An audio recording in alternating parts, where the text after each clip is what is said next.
I went from 1 gold to almost 5, because until my treasury is filled with gold, gold was being sold very expensively on my own market. But England also has access to another very valuable resource, and in truly massive amounts, enough to let it quickly transition from a traditional economy to a capitalist one. Namely, wool.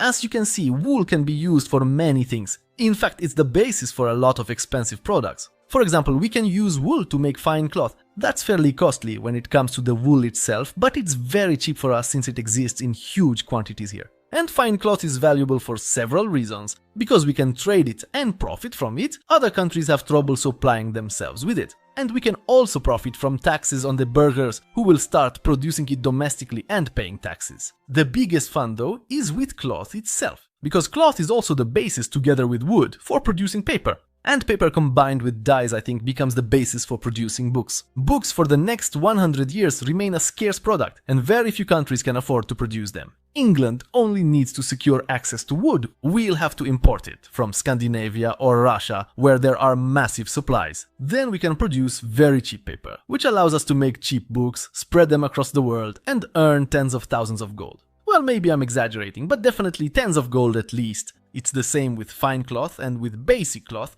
Cloth is always in demand by the general population. And that's a really powerful source of income for England, even better than the income we get from gold, which in turn we can later use to produce things like jewelry.